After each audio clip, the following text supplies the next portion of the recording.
Alright, so here is the kit by Mojotone. A couple things about this particular kit. It was a pretty easy build, but it doesn't have really good instructions, so it requires some thought and some knowledge about amplifiers and how they work. Otherwise, if you make a mistake, you could fry something, like a transformer. You got to have some basic know-how because the instructions aren't that good. There were a couple errors that they were working on, and I got through it, and it sounds really good. I was surprised to see that it has a lot in common with the Marshall Plexi. The Fender the Leo Fender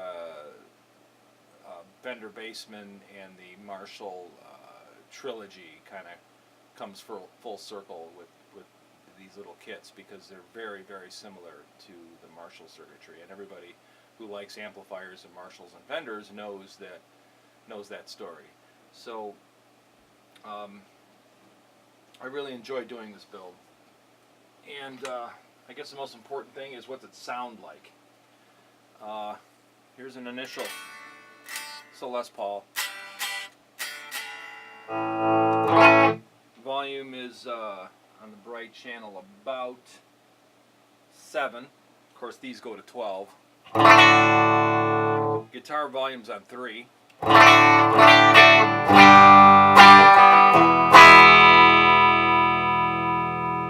It's got the chime.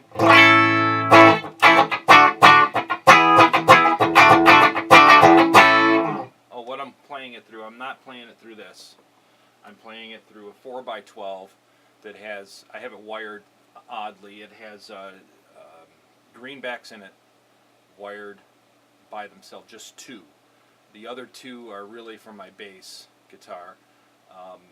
It's 8 ohms,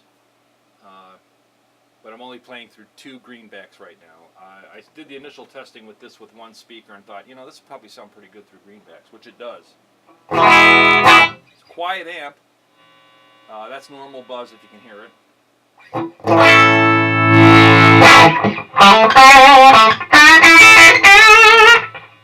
Nice clean, but it's got that good overdrive.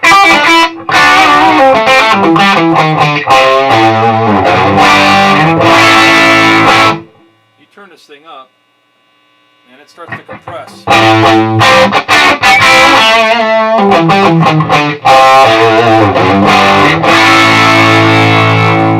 Backing off on the guitar control brings you back to Fenderland.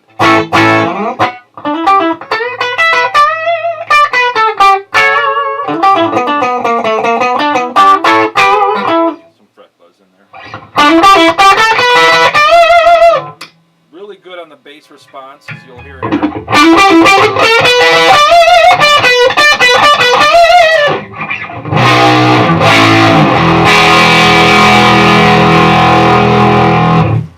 Middle pickup.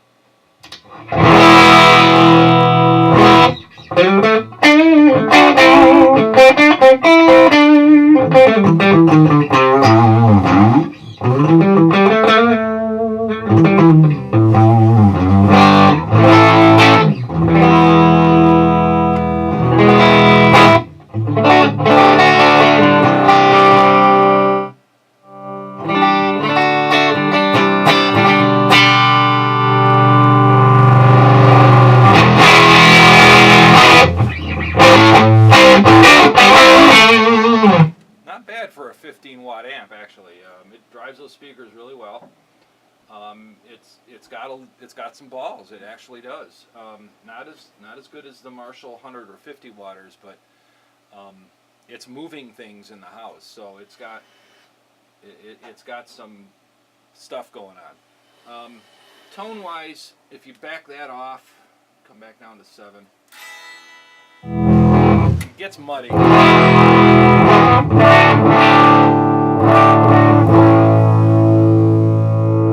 Starts to kick in about 8, 10, 12, 8 or 9 kinds of bass.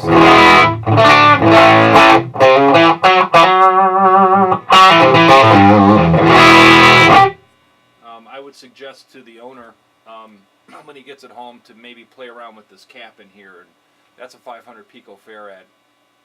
And I want to try 250 or maybe 100 because it does get rather bright all the way up, and it gets noisy.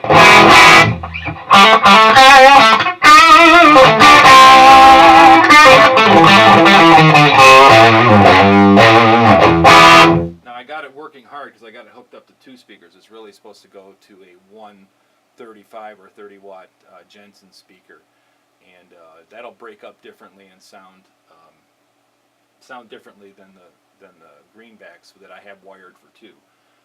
So on the other normal channel, it gets a little. I mean, it still sounds okay, but you need to crank this.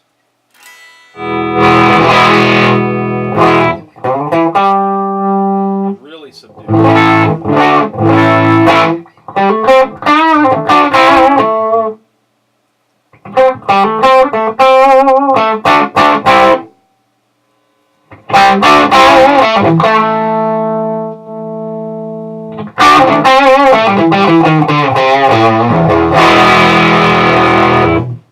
You can mix the channels.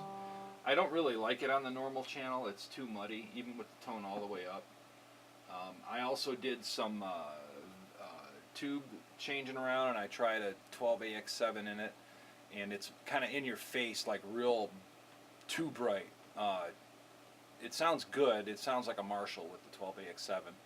With the 12AY that it's in it now, that came it's kit spec, it sounds the best with that tube in my opinion.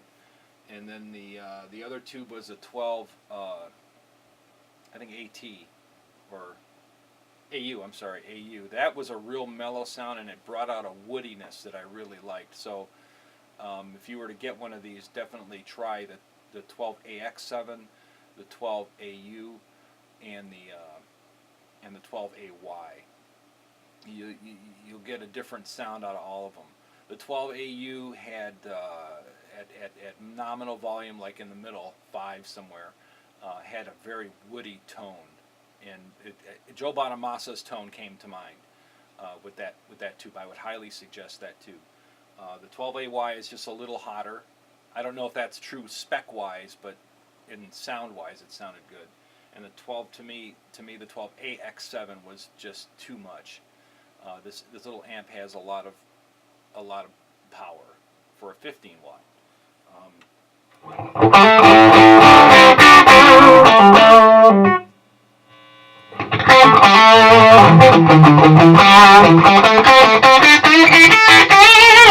It starts to get a little farty at past 10.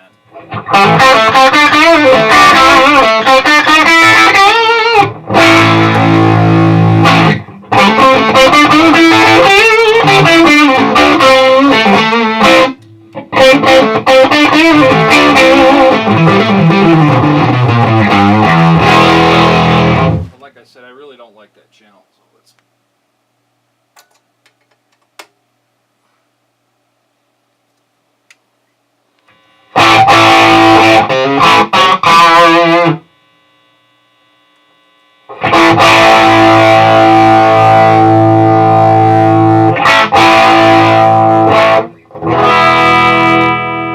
To me, that's the sweet spot.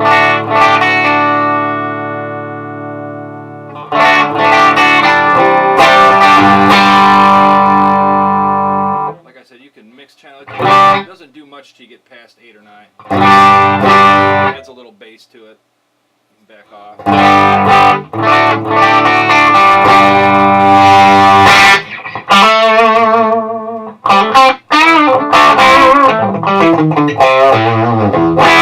And you can hear the sag of the